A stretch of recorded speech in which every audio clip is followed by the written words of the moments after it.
Hello and welcome to Lemmy Studios, where we talk anything and everything entertainment. I'm your official Zeke Lamone, and this is the Lemmy vs. Limey games. And what exactly are the Lemmy vs. Limey games? Well, this is where we take a movie and we break it down from start to finish with the good with Lemmy and the bad with Limey. And at the end, we break down the score and see where it lands on the lemon scale. And this is how the lemon scale works. If I did not like the movie, it is a sour lemon. If I did not like it, but hey, I can see some enjoyment to it, an expired store-bought lemonade. If I liked it, but hey, there's a lot of problems, I can see why some people don't like it, is a store-bought lemonade. If I liked it, hey, it's a movie, no real comment, it's a lemonade. If I really liked it with some minor critiques with it, it is a freshly squeezed lemonade, and if I absolutely loved it, enjoyed it, 10 out of 10, it is a strawberry lemonade because that is the best kind of lemonade. Today's game is with Hamilton, the first act anyway. The movie is 2 hours and 45 minutes, or the play, I should say, is 2 hours and 45 minutes. Would have been a little too long of a video, so just the first act, let's see where it lands. We kick off with Aaron Burr singing the opening song, Alexander Hamilton. And it's an absolutely great opening song. I'm going to kick off with a Lemmy here, because it just really shows all of Alexander's life from birth to death, and you know, how his parents died, how he came here from a ship. You get it. I don't need to explain this song. I mean, I'm pretty sure if you're watching this, you know the musical like the back of your hand. It really gives a whole playing field of how this play is going to go throughout, so we got to kick off with a Lemmy. And the way they shot this movie is very cool. You see, or musical, it's a musical. I'm used to saying movie, so please forgive me, because I'm probably going to say movie throughout. Is that they shot it between 3 days. 2 days with a live audience. The third day was an off day, and they brought the cast back. And this is how they shot the close-up shot, so that, you know, the audience isn't watching like, huh, why is there a cameraman on the stage with them? Obviously, they're not going to do that. The wide shots is with a crowd, and that's when you'll know, oh, okay, this is with an audience. But when you see like a 360 shot, you're like, oh, okay, they shot that afterwards. I guess they edited in 3 years, because it didn't come out to 2020. It was shot in 2016. So, well, 2016, 17, 18, 19, 20. 4 years. Always count with your hands. Or is it 3 because 16? 4 years. We're just going to go with 4 years, okay? And of course, after we meet Alexander Hamilton, we have to meet the counterpart, Aaron Burr, who is played by Leslie Odom Jr. And this was really smart. They are the two main protagonists. Well, I guess since Aaron Burr's the damn fool who shot him, he's the antagonist, but there's always an open debate of like who is the true main character in this. To me, it can go both ways, but it is named Hamilton after all. It shows the parallels between them two in this song. Does it need to be a song? No, but hey, it's cool. I really like the way Leslie sings, talk less, smile more. I cannot sing, but I really like that line, or the way he sings it anyway. And it shows the two parallels between them, because, you know, Aaron Burr is, you know, talk less, smile more, like I just said. And Alexander Hamilton's like, nah, man, if you got something to say, say it. Say it with your chest. It really enjoyable. Gotta give it another Lemmy for showing the parallels between our two protagonists. We then meet John Laurens Lafayette and Hercules Mulligan, and then it goes from their conversation into my shot. And the way that Aaron Burr ends and my shot begins kind of goes intertwined with how Lin-Manuel wanted to write my shot. First off, my shot took him over a year to make, or at a year. I'm not really remembering how he said it in the interview, but I know it took at least a year for him to write it. And the reason for that was to show how far ahead Hamilton and his friends were, from my understanding from what I was listening to, because from the rapping flows of John Laurens Lafayette and Hercules Mulligan were like certain rappers from that time period that were ahead of the game that people can just remember and just sing along to, or rap to. Well, I guess sing and rap are pretty much the same. Again, a fantastic song. And even though Hamilton explained who Hamilton is, this is really the first true induction to Hamilton. And also, if you play Hamilton in a future high high school play, if it's ever allowed or anything like that. Len Norrell said, once you get through this song, you're good. You're good on your lines. You're going to remember all of them easily. And it is a handful to learn. I mean, when I'm in my car singing along to it, I can't sing all the song. It's the one song that I probably really can't sing along to. But a great song nonetheless. So you already know what's happening. It's getting a Lemmy. After talking about how they're not going to throw away their shot, they then want to sing about the story of tonight. And this is a song just about brotherhood and embracing each other and getting ready for what is to come. You see, this is the song that made Leslie Odom Jr. want to join the play, or at least become a fan of it, because he thought it was so beautiful to see 4 men of color singing about brotherhood and just embracing each other pretty much.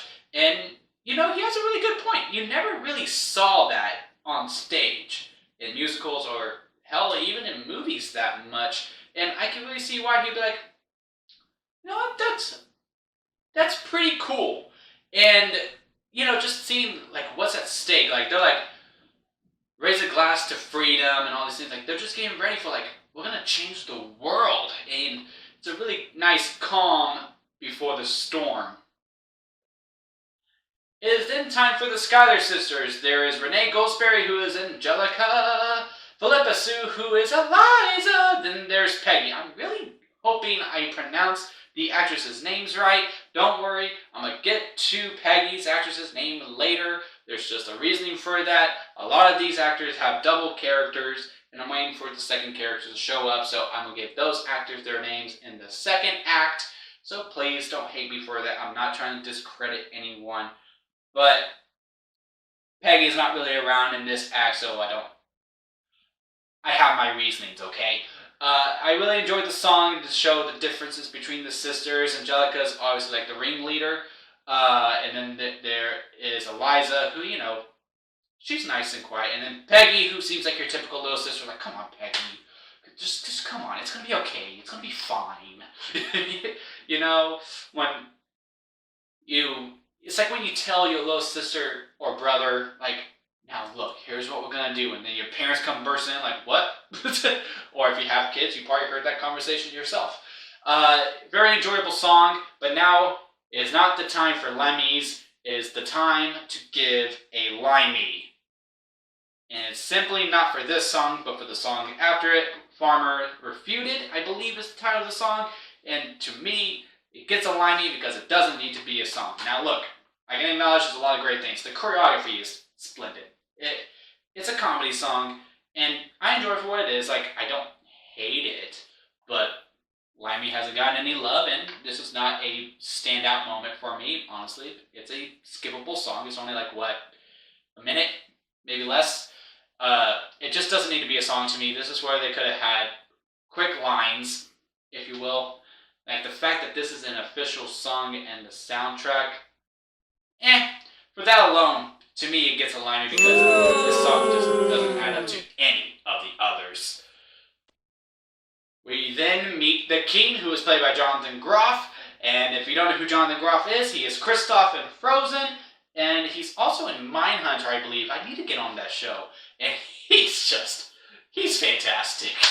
I just love, like, this song shouldn't work. You'll Be Back just shouldn't work. But the way he plays it is just so perfect to me. The Spitting King is a standout, absolutely fantastic. Give him a Lemmy. And also, the King is the only character in this whole entire musical who is dressed head to toe of the time that he lives in. That was a choice that they made because, you know, everyone in America was like ahead of the time for freedom, and then the King is like still in the, I guess, good old days to him of being like, no, man, you're doing just fine, man. This is good. This is fine. This is fine. I just love, especially everybody. It's just so good. And the way it's shot, too, like you see behind him, like it just feels epic. And at the end of the song, we get our very first death of the musical. And then with that, she then becomes death pretty much for the whole musical. She is known as the Bullet. She is played by Ariana DeBose. I am really hoping I am pronouncing your name correctly. I'm horrible with names. as you could probably tell from when I had to introduce the Schuyler sisters. Uh, yeah, look, I want to credit as much people as I can, and I try to pronounce it the best to my abilities. I look up interviews and just with how it sounds to me, I don't know. I just really hope I'm pronouncing it right. Well, then after we introduce ourselves to the bullet, we then meet the founding father himself, Mr. George Washington, who is played by Christopher Jackson. And Christopher Jackson has worked with Lin-Manuel before. He worked with him on his very first musical, In the Heights, where he played Benny. And you can see the chemistry's there. They work very well together, and this song really introduces their relationship very, very well. It also shows how much of a dick Washington is. Like, Aaron Burr comes in, just trying to be like, hey, trying to make myself known, trying to be a captain with you, or whatever, and he's just like, yeah, close the door on your way out. Like, he just wasn't listening. He just wanted to get to Hamilton. Like, he's like, hey, can we talk later, Or, just be nicer, Just have manners, man. Come on, Washington. But we do get some story in this song as well, so we're going to give it a Lemmy for finally getting some story here, because let's face it, up until this point, all these songs were just like, it's a nice song. I have no idea what's going on, but it's a cool song. So, we're finally getting some story. Let's give it a Lemmy. We then get the introduction to A Winter's Ball, and this is usually something that I would skip over, because, there's nothing really much here, but besides the cool fact that, apparently George Washington's wife, Martha Washington, named her cat after Hamilton. I looked that up. But I get 50-50. Like, sometimes I hear yes, or read that yes, she did name his cat after him, or it was just coincidentally named after Hamilton. Like, they just decided to name the cat Alex. So, I don't know. If I have any historians watching, please leave a comment and let's set this debate to rest. Now watch me get two historians commenting like, yes, no. So, yeah, that's it. Also, the song really shows the playboy that Alex was. If you did get a glimpse of that in my shot, he goes to walk and then he sees a lady and he combs his hair back. I was like, oh, okay, wait, so you show that he's kind of a playboy from the get-go. But here at the Winter's Ball, he's got one thing on his mind, and that is a Schuyler sister, because at the end it's not like, hey, is it a question of if, Burr, or which one? And then we move on into Helpless, which is a Ja Rule type song, and I enjoy the song just because it's a Ja Rule type. You can really hear the Ja Rule type in it, and it also is really cool that in the Hamilton mixtape, that Ja Rule actually sings Hamilton's part that is the Ja Rule type. But basically, this is how the song works. Eliza never always believed in love. She thought it only existed in fairy tales, that it was myth-made, but not for her. But then she saw Hamilton's face, and now she's a believer. And that's all it is. They fall in love, they get married, and Zeke loves love, so we're going to give it a Lemmy because love. Also, I find it very funny that Lin-Manuel's wife boos every time he has to kiss someone on stage, and then everyone in the crowd just kind of looks at her like, why? And she just laughs. And then it was also funny during the watch along that then her kid, their kid, also booed when he had to kiss someone else as well. So it's just funny. And then it's time for a big standout song to me, which is Satisfied, who's sung by Angelica. And this is when we get the true feelings of what Angelica's feeling. She actually has feelings for Hamilton, which in real life are kind of true, kind of not. They just kind of wrote to each other a lot. They hung out a lot, gossip. They could have just been brother and sister. I never really read anything that really confirmed, they liked each other. Maybe a historian could prove me wrong, which is very possible. I am a bumbling idiot after all. But yeah, to me, nothing really solidified that, yes, they had a thing. But the song's fantastic. And also the story's starting to unfold now because, again, look, Even though Right Hand Man really starts a story, we then have to take a pause for Helpless. Which again, Helpless is a good song, but that's the thing. This is just a big case of good song after good song after good song after good song. But yeah, at the same time, I can see people sitting here like, I have no idea what's happening. I mean, I'm vibing, but I have no idea what's happening. And the story is starting to unfold. So I'm giving it a Lemmy because now a story is starting to unfold. Another thing I gotta give a Lemmy to is the plain simple fact they convince time travel on stage. Do you know how hard it is to convince time travel onto a stage? In a movie, it's hard enough. I mean, you can just do special effects, sure, but on stage, you have to convince that. Yeah, we're gonna give that a Lemmy. And the song's just bloody fantastic. I mean, she sings it so good. And, the set design is so good. I mean, the way the turntables move and, this set is just fantastic. You know what? We're going to give a Lemmy to the stage itself because the turntables, freaking, I don't know who thought of that. I don't know if this has been done before. If it has, I want to see other musicals that have done it. I need to get out of the house more to see more musicals. If they do this a lot more, because that is just such a cool thing. Also from the beginning, with how you can just tell, okay, they're on the boat. Okay, now we're on the streets. Okay, now we're in the ball with the lights. Like, you can tell where you're at throughout the whole entire stage, and they just don't limit it to what the stage does. Like, again, they convince time travel, for Christ's sake. So for the stage itself, we're giving another Lemmy for it. Yeah, and, again, this song's just fantastic, and I'm a sucker for a song within a song, so with the Helpless lyrics also tied in to Satisfied as well, gotta give it another Lemmy just for that alone. And one more fun fact before we get to the best song of the musical, to me anyway, is that the cast actually had to learn this choreography backwards, obviously, because again, they convinced time travel on stage. I don't know how many times I'm going to say that. Could you just imagine, because the cast said this is one of the toughest songs they ever had to learn to dance to.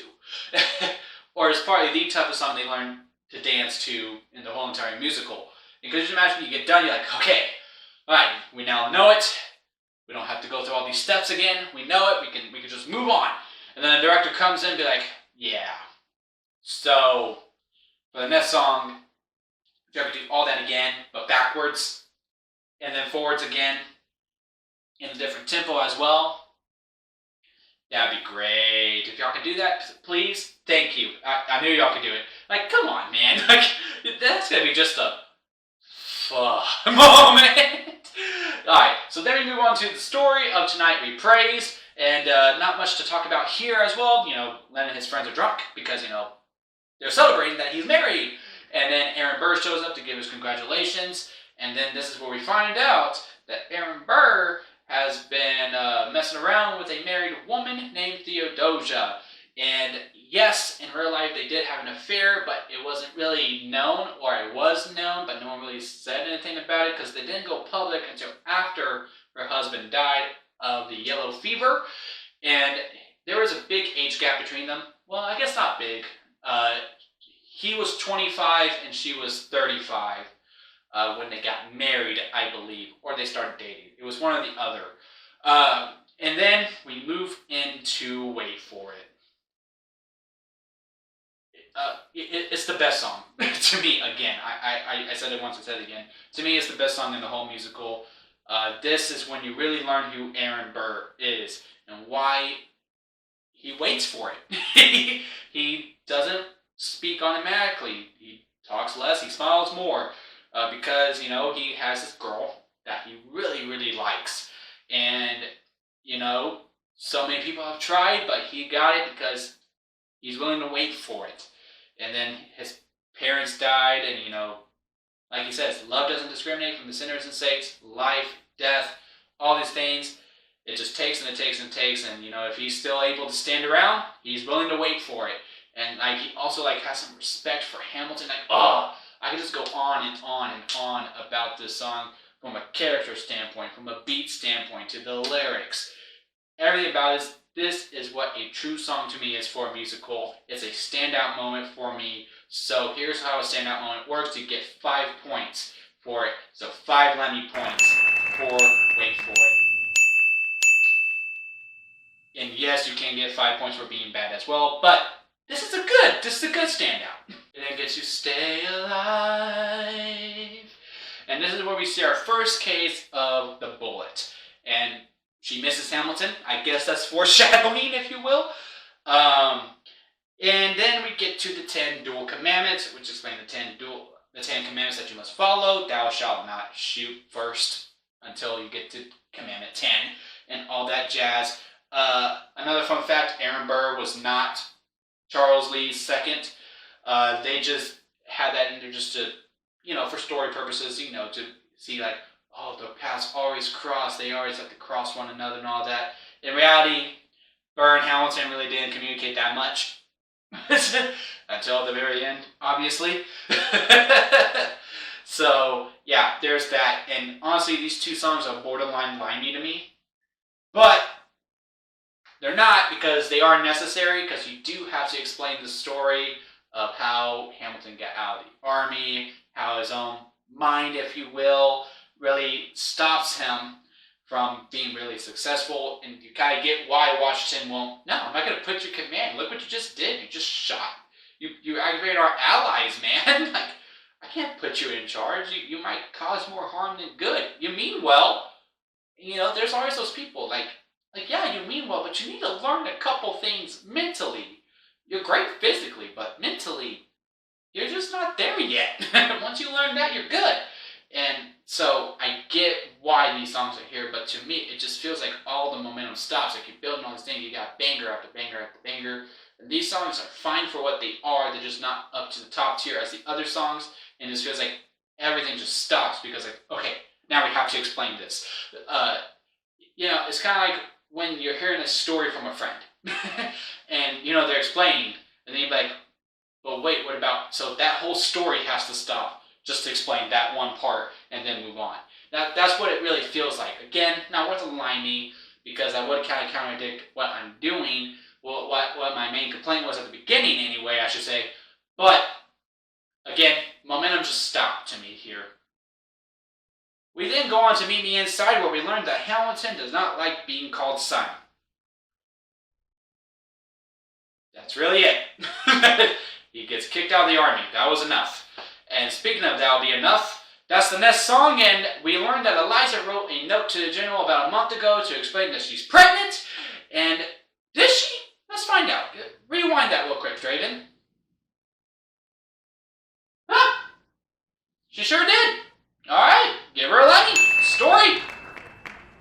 Yes, the song is good, and this is another example of why I almost gave a Lemmy to Stay Alive in the 10 Dual Commandments instead of this song. Now it starts to feel like everything's starting to pick back up. As for those songs, it's like everything stopped, and then it got to her. And no, I'm not much of a slow jam person, I'll be honest, but I dug it because, like, okay, we're building towards something. Like, I see Hamilton's hurt, and, it just really seems like, okay, this relationship really means something, and I feel like he has to come back for the war. So it's just really nice to see her comforting him and all that. And again, we still feel like we're building towards something. And also, Eliza's such a wife. Like, she's so good. I really enjoy that. Like, to me, I want in the future, when I do finally find love and I get married, I just hope my wife is kind of like Eliza and just like, hey, just have me around. Let me be a part of it. Like, I don't care what you do. Just let me go on with the ride with you, pretty much.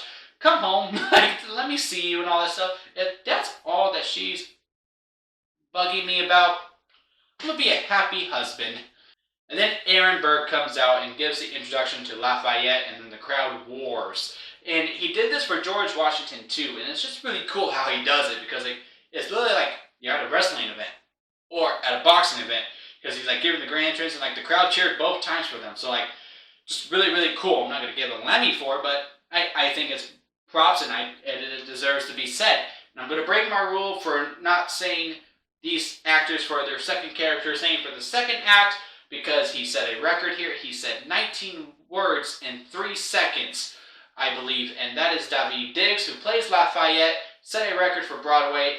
He is known as the fastest rapper on Broadway, so that's a really cool moment to me. And also in the song Guns and Ships, it just really feels like, okay, we're back in the war. It's really upbeat and all that, and it really shows how they need Hamilton to win. And because, he has the good game plan and all that, and yeah, so, and then Washington's like, okay, I'll go get Hamilton. And he goes and gets Hamilton. He comes up, and this is the real calm before the storm. When they meet face to face again, he goes, hey, look, I was just like you when I was young. When I was first given my first command, he led his men into a massacre. He witnessed their deaths firsthand. Wow, I think I actually said the whole entire verse off the top of my head. Like I was going to say, I'm going to keep going because I'm actually saying it word to word and I don't need the song for it. I'll probably never be able to do that again. And, he made every mistake. I'm not going to sing. I can't sing. Y'all know that. And history basically has its eyes on him. And it does, as history has its eyes on everyone in this war. This is the true calm before the storm. I think I already said that. It just gives me chills, man. Like, I'm just like, all right, let's do this. I'm ready for war. Well, not like, oh, but like, okay, I'm ready for war, Like, it's about to go down. It is then time for Yorktown. Now, this song is awesome. Lemmy.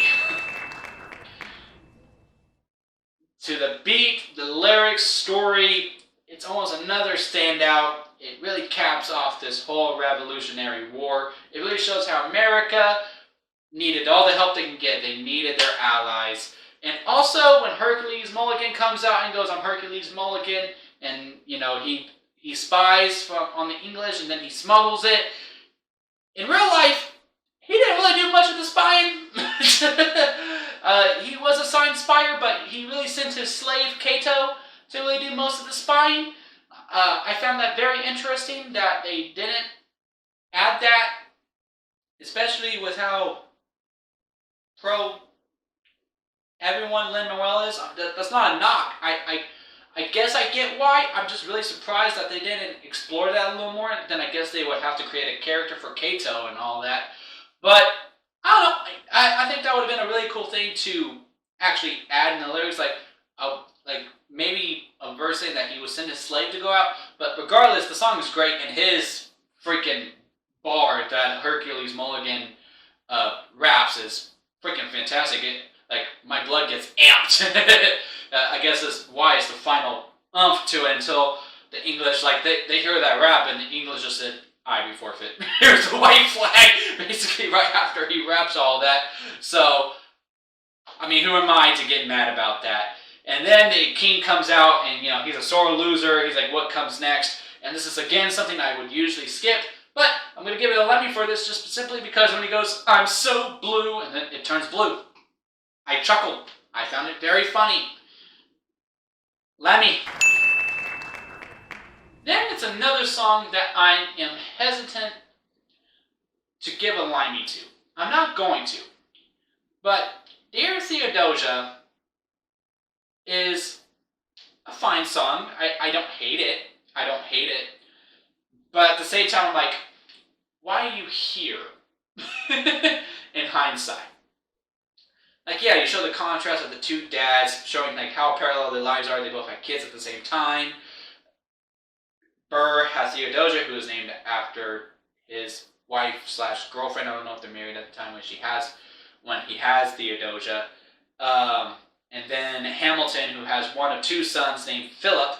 Why would he name two kids the same name? And then, Theodosia's not even in the play. She's overseas for the whole second act.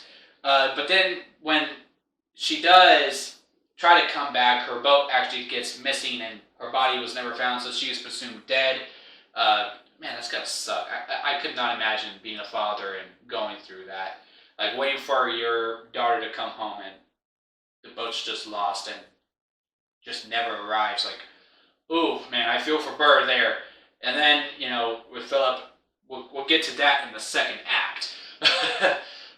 But Philip's not even really that much of a character in the second act. He's only in like 3 songs. I guess it's just to really show the contrast of the 2 dads that they had and how they present themselves. Again, not a Limey because it does have story purposes, but at the same time, I'm just like, does the song really need to be there? I don't know. Let's have a discussion about it. Comment below. Anyway, after they both sing about how proud of dads they are and all that, John Lauren's father sends them a note and then breaks the news that his son has died. And this is actually the only song that is not in the original soundtrack, which I get. I mean, it's only like, 30 seconds, maybe less. And then we are moving straight into the finale song, Non-Stop. And man, does this song go non-stop. And it's freaking fantastic. This is probably my second favorite song in the whole entire musical. What a way to go out. First off, just the way the politics is starting, and like, oh, here's what to come in the second act. But you could also end the musical right here. And yeah, beginning, middle, and end. That's it. Boom. And like, I just love how all the songs basically intertwine with each other throughout. And I'm a sucker for that. I truly am. So we'll give him 2 Lemmys. 1 for it just being a fantastic freaking song. And 2, it's just a hell of a finale, man. So there we go. We're at the end of Act 1. And yeah, it's pretty one-sided. But the crazy part is this is still not warranted of a strawberry lemonade. I am waiting to give the rating until after Act 2. We're going to give the whole entire show its own piece. Yes, you could just say, hey, Act 1 and Act 2 are kind of like its own 2 things, because the story, tone, momentum, everything changes in Act 2, but we are saving it until we get the whole entire story from beginning, middle, and end, not just Act 1 end. You get what I'm saying. I don't know how many times I said end there. Let's just say it again. So, that is it for me, guys. Make sure to like, comment, and subscribe. You can follow me on the social media handles, wherever my editor decides to put them. I'm just going to point everywhere. And I will see y'all here next time at Lemon Studios.